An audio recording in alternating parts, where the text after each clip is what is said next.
Hello hello hello hello दोस्तों, एक बार फिर से आपका स्वागत है हमारे इस यूट्यूब चैनल सोच मैटर्स पर। मेरा नाम निहाल है और आप देख रहे हैं सोच मैटर्स। तो ये बिहार से जुड़ी जो नीतीश सरकार, बिहार सरकार द्वारा एक योजना लाया गया है, जिसमें इस योजना का मूल उद्देश्य है कि हर पंचायत में एक पंचायत भवन हो। तो जो लगभग बिहार में 8,000 से ऊपर पंचायत है, 8,000 प्लस पंचायत है, तो 8,000 प्लस पंचायत में 8,000 शादी भवन, कन्या भवन, फंक्शन हॉल बुक करना पड़ता है या कुछ इंतजाम करना पड़ता है। तो मेरा ये पक्ष है कि आप एक गाँव वाला एरिया में, गाँव की पंचायत में आप कितने लोग शादी करते हो जो फंक्शन हॉल बुक करते हैं, जिसको कुछ खर्चा लगता है।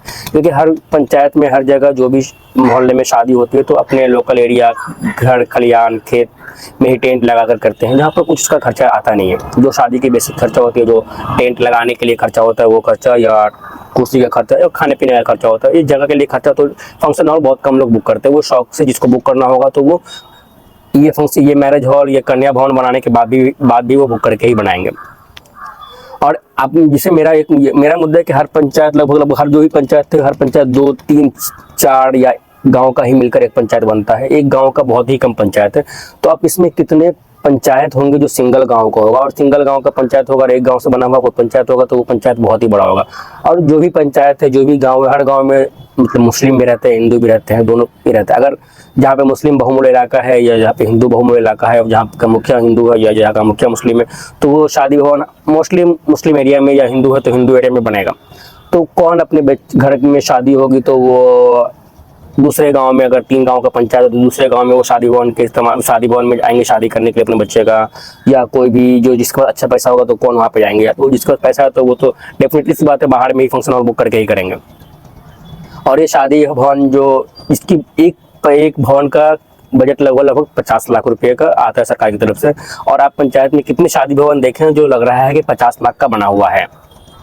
कितने शादी भवन होंगे जो लगता होगा 50 लाख का बना है कि गांव के एक अच्छे लोग भी उसमें शादी भी अपने घर के कर सकते हैं। मतलब मुझे मेरे जिला में या पूरे बिहार में 10 होगा बेहतर बना हुआ। और अगर ये पैसा, ये बजट, क्योंकि एक समुदाय में बना हुआ, एक इलाका में बना हुआ, एक मुस्लिम बहुमूल्य इलाका में बना हुआ, वहाँ पर हिंदू परिवार के लोग आएंगे नहीं अपनी शादी, अपने मतलब कोई फंक्शन करने के लिए। या जहाँ पे हिंदू वाला इलाका में बनाया गया है हिंदू मुखिया के द्वारा, या हिंदू लोग मोहल्ला है, तो वहाँ पर मुस्लिम लोग भी नहीं जाएंगे। बेसिकली कुछ शादी है अटेंड करने जाएंगे, लेकिन अपने बच्चे का अपने घर का दूसरे मोहल्ला से या दूसरे गाँव से शादी करने दूसरे मोहल्ला में या दूसरे गाँव में नहीं जाएंगे। तो ये पैसा अगर 4,000 करोड़, जो 50 लाख रुपये लगभग हर पंचायत पर जाता है शादी भवन का, तो इसको अगर सरकार चाहे तो एक पंचायत में 3 से 4 या 2 स्कूल जो भी है उस पर भी इन्वेस्ट किया जा सकता था। और हर स्कूल में अटेंडेंस, जो टीचर्स का अटेंडेंस होता है, टीचर्स लोग मतलब आते हैं स्कूल में, अटेंडेंस बनाकर भी घूमते रहते हैं बाहर, फिर एग्जिट के टाइम पे भी अटेंडेंस बनाकर निकल जाते हैं। तो उसको एक ऑटोमेशन द्वारा जोड़ दिया जाता है कि अगर CCTV main camera main gate पर जब टीचर एग्जिट कर रहा है तो एग्जिट टाइम नोट होता by default. Facial biometric attendance, automatically AI capture attendance, ये सारी चीज़ें इस सारी चीज़ों को ऑटोमेट किया जा सकता था। ऑटोमेशन कुछ टेक्नोलॉजी के द्वारा इसको ऑटोमेट करके एक अच्छा व्यवस्था बनाया जा सकता था। बच्चों को टेक्नोलॉजी के बारे में, बच्चों को, टीचर्स जो भी है, टीचर्स को थोड़ा स्किल डेवलपमेंट कराते, टीचर्स को कुछ वीकली बेस पे, मंथली बेस पे कुछ लर्निंग मॉड्यूल देते, कुछ टेस्ट सीरीज टाइप का देते पास करने के लिए, लर्निंग मॉड्यूल आवर्स कंप्लीट करना होता है। इन सारी चीज़ों पर अगर कुछ सरकार पहल करती तो ये लॉन्ग टर्म बेनिफिट होता है। क्योंकि बिहार की जो दशा है अभी दिख रही है, जो बिहार के ग्रामीण इलाकों का हाल है, इसको सुधारने के लिए एजुकेशन ही एक ऐसा रिफॉर्म हो सकता है जो मतलब लॉन्ग टर्म में अभी नहीं दिखेगा, लेकिन 10 साल में, 15 साल में बहुत ही बड़ा चेंज दिखेगा। अगर इस सही तरीके से इसको स्ट्रक्चर मैनर में किया जाए, तो अच्छा स्ट्रक्चर किया जाए तो बहुत सुधार होगा, और इसी सुधार से ही बिहार आगे बढ़ सकता है।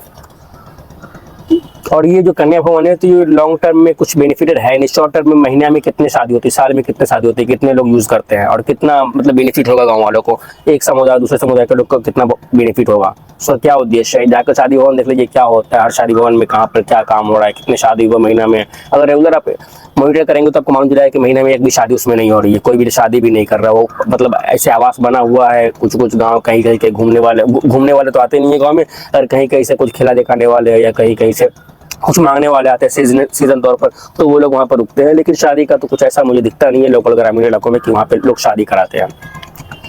अगर ये एजुकेशन में टीचर्स को स्किल करने पर, बच्चों को सही मॉनिटर करने पर, स्कूल में सीसीटीवी कैमरा, शिक्षक के सही अटेंडेंस, स्टूडेंट का सही अटेंडेंस, ऑनलाइन अटेंडेंस पे खर्चा किया जाए और अच्छे तरीके से उसको मनाया जाए, तो वो अगर 50 लाख, अगर एक पंचायत में 5 स्कूल है तो 10-10 लाख रुपए से ये टेक्नोलॉजी द्वारा अपग्रेड किया जा सकता था स्कूल को। जो भी स्कूल है उसको अपग्रेड करके 10 लाख रुपए में, 10 लाख रुपए पर स्कूल में लगाकर उसको अपग्रेड किया जा सकता था। और ये सब बहुत ही बेहतर रिफॉर्म होता है बिहार के एजुकेशन सिस्टम पे। या दूसरा ये किया जा सकता था कि एक ऑलरेडी सरकार के द्वारा जो चल रही है कन्या उत्थान योजना, जिसमें हर लड़की को 50,000 रुपये दिया जाता है ग्रेजुएट होने के बाद, डायरेक्ट बेनिफिशियरी उसको बना दिया जाए, उसमें 5,000, 10,000 या 20,000 रुपये बढ़ा दिया जाए। जो भी ग्रेजुएट होगा जिसको 50,000 मिलता है वो 50,000 ना करके उसको 60,000 कर दिया जाए, 70,000 कर दिया जाए, तो डायरेक्ट बेनिफिशियरी होगा। ये मेरा ओपिनियन है, और आप लोगों का क्या ओपिनियन है अपना कमेंट बॉक्स में दे सकते हैं, और आप लोग इंतज़ार रहेगा आपके कमेंट का और आपके अपने ओपिनियन का। धन्यवाद।